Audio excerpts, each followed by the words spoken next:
Hey guys, welcome back to Clockwork. Noodles here for another breakdown.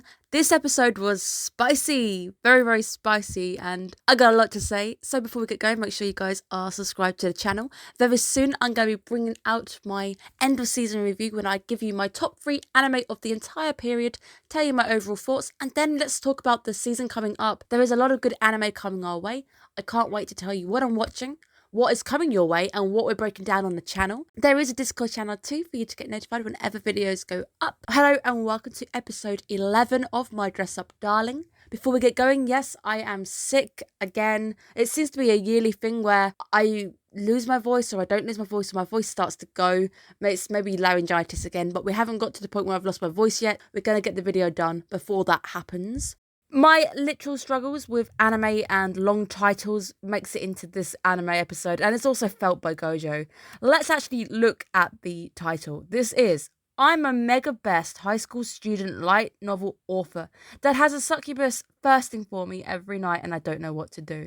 That's a really long title, and I know I was complaining about the rejected prince from the prince's party or whatnot, that anime. Then I had to say that twice because it got delayed. That's one hell of a title, but I'm so glad they're actually at least having a light poke that they know that that's a joke and that's a real issue when it comes to anime, that anime does seem to get longer and longer when it comes to titles. A slice of life, but at first I was like, yeah, I don't think so, not with a title like that, because it's shortened down to suck, I don't know. If you type that into the internet, don't do it. I would probably imagine you get some very interesting things coming up. Again, don't do it, guys. I'm not responsible for what you guys end up Googling. My literal promotion, my feelings, my description of slice of life anime to anybody makes it into the anime. You guys know me, I love a slice of life. I have a soft spot for slice of life, so I really do feel like me and Marin are on the same page. Something so nice about watching an anime where not a lot is going to happen and we get to chill out watching people go about their day-to-day business, whether it's I'm a hairdresser or I have a succubus after me. Things like Slow Loop are doing quite well this season. A lot of people have given out a good score,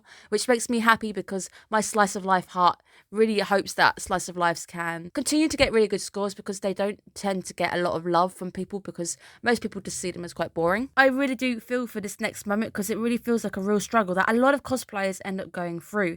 It's also the reason why I won't cosplay Zelda, princess with the very pretty. I think Zelda is gorgeous. I personally don't think I could pull it off. I don't think I have the face for it. There is a self-conscious aspect about cosplay as well. A lot of people do go through that you don't think you're good enough for a cosplay. At times, this anime can really touch on some very sensitive topics. Aside all the craziness that goes on, it does touch upon some really nice topics that a lot of cosplayers do go through. But I like the moment when Gojo tries to tell her that actually you should try it. I think they would look good on you because it's a really nice, empowering moment. Somebody who thinks they can't do something, especially being told by the person that they really like that they could actually put it off and they think it'll look really good, will give you that boost. Cosplay Liz, for example, and the amount of fun she has whilst in that cosplay is great. Ends up being something that she really has a lot of fun of, but she wouldn't have done it if Gojo hadn't been so nice and actually said, well, we should give it a go. It is, however, another half-naked cosplay, which I thought Gojo was going to say more on. You probably could get away with this at a summer con, but you would have to be very careful. It's more, we're going to use it in a hotel, get the pictures. I don't think you could use this at a con itself. Real-life succubuses are a lot darker than anime succubuses. My face whilst watching a slice of life anime makes it into the anime. This is my face. This is how warm and fuzzy I feel. Restaurant in Another World, that was absolutely amazing. And I felt so warm and fuzzy at times when you're watching them eating food. Food anime, and again, is another weakness of mine. I absolutely adore watching people eat food or make food or just food in general. The anime gets many kudos for me. It's animating a story, a short snippet of what goes on in this manga. You get a feeling what actually is in this manga, that this manga is a real one. It did remind me a bit of the Sleepy Princess in the Demon Lord's Castle. Reverse fall asleep, because she's trying to get the character to fall asleep, who is pretty much an insomniac. You get a feeling for what the manga / anime is going to be about, and I like the fact that the world and the characters feel real, despite the fact we've only really been given short snippets of this manga, this story, because it's not about this, and it really makes you think that they could, if they wanted to, actually animate this story about a succubus and a boy who just doesn't sleep. I like that. That level of detail is nice to me. But welcome to the struggle. Unclear character pictures are a literal curse on cosplay.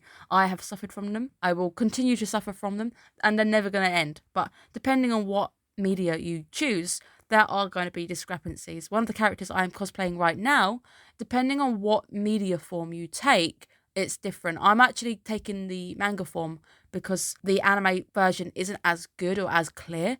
The hotel grey area in the UK. In the UK, if you wanted to do a photo shoot in a Premier Inn, most people do get away with them. You're actually not supposed to. Most of these hotels do not like you doing photo shoots within them. And that's why I was really shocked when they could do it in a Love Hotel. But then Love Hotels, I am aware that you can do cosplay shoots in. A lot of YouTubers have done videos from within Love Hotels. I guess Love Hotels are slightly different from a Premier Inn. Don't tell Premier Inn I said that. They're going to ban me. But if you were to book a model shoot, most photographers in general just invite the model up and they go to the room and they do the shoot and then they leave again. It's a little bit sketchy, but a lot of hotel staff are probably just going to presume you're up to something else as opposed to a photo shoot. But I am really impressed that they actually advertise on the Love Hotel site that photos are okay. So you know people are actually going there, not just for what you imagine a Love Hotel to be used for, but people are totally going there, as Marin says, to have girl nights. We're going to take pictures here. Hotels do provide a nice back setting, a nice setting. Love Hotels, being super cheap, are a great place to stay if you are staying in Tokyo and you don't have a great deal of money and you just want to buy somewhere cheap for the night. You can get away with it. You don't have to bring a person with you.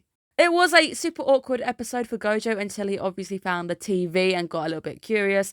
It was a bit awkward just watching him turn into stone, literally going back to the manga lines again because he's very uneasy about the whole situation and I felt really bad for him. I am also very impressed with Gojo because Gojo would be amazing at a cosplay competition. If you want to cosplay somebody, but you don't have clear pictures, the best thing to do is make up the missing details yourself, but keeping it in character. So I made the heart-shaped back bit because her tail is heart-shaped. That is a very good thing. It's keeping a thing with the character, making the costume something that wouldn't be out of reality, out of possibility for this character to actually wear. Without knowing it, I am absolutely impressed with Gojo for making a cosplay not 100% from scratch, but having to take some artistic license and showing us how artistic license comes about. Generally in character, this character is wearing this because of another aspect of the cosplay.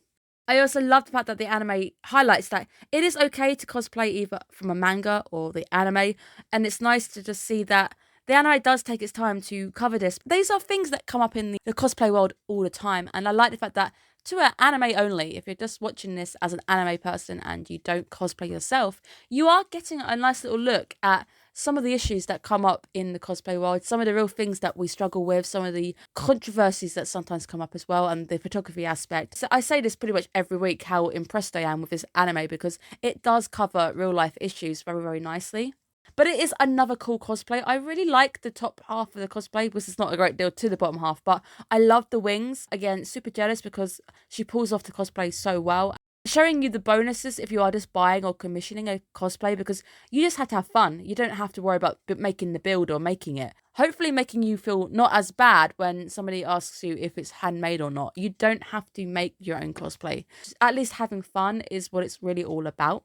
I also like the fact that they do the shoot on the mobile phone because Gojo hasn't had the money to buy a camera yet. I'm guessing Marin still hasn't saved that because cameras are really expensive.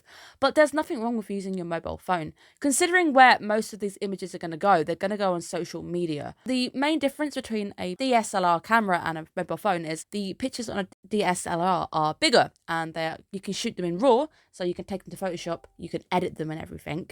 They are bigger so you can edit them and put them up. But with a photo you take on your phone, it's a lot smaller. So if you were to blow it up in a editing software, it would go pixelated quite quickly. Really good if you're just going to fire it up to Instagram because you're taking it on your phone. Instagram is a mobile phone platform where the images like that look good.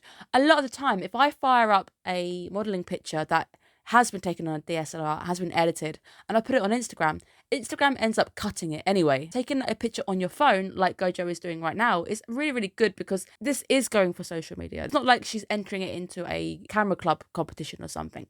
But it is a really fun cosplay. I love how much fun they have with it, having all the props around, getting to eat the candy or having some hyper drink. But the moment when he said, "Get on top of me," I think maybe my heart blacked out for a minute. It might have just flatlined. Was like, wait. Gojo, do you realise what you just said? Because he doesn't. He's so caught up with being a photographer. And I love how into it he's getting. And he really wants to go that extra mile to get that photo he wants. Forgets how shy he is. And it's only until we get that moment where he realises, actually, you're on top of me right now. And we're in a very suggestive position. It goes into that scene. We were so close to a kiss. And we got cock-blocked by the phone. Stop doing this to me. You did it last time. We were very close to having a moment, and then you've done it again. You keep leading me into a kiss, but you don't. But this would have been perhaps the funniest lead-in to what could have been a first kiss ever. The amount of tension and the awkwardness because of what's going on in the other room. But I do like the pacing of the sequence. I think the pacing was quite nice. We realise initially what's going on. The lights go out, and then we slowly move in for the kiss, but we don't do it. I like the pacing. It's not too rushed, and the awkwardness of the scene feels real to me. I think it was another fantastic episode, but I am now worried that things are going to get very awkward between our pair. They don't really look at each other as they're leaving. Obviously, they are in front of another couple who they know they've been doing stuff in the other room because they've heard it. They also look uncomfortable at one another, so it does make me worry now that, are they going to be okay with one another? Is there now going to be this elephant in the room whenever they see each other, or are they going to be hung up on what happened? Let's see how things go for the final episode. I can't believe we're on episode 12 next week. The anime is over after next week, guys. I can't believe how fast the season has gone. At times it's felt like the anime season has dragged, but this anime in particular doesn't feel like it's dragged. It feels like it's gone so quickly. I can't believe we're at the end already. Thank you guys so much. I hope you're looking after yourselves, having a good weekend. Take care of yourselves. Bye bye, guys.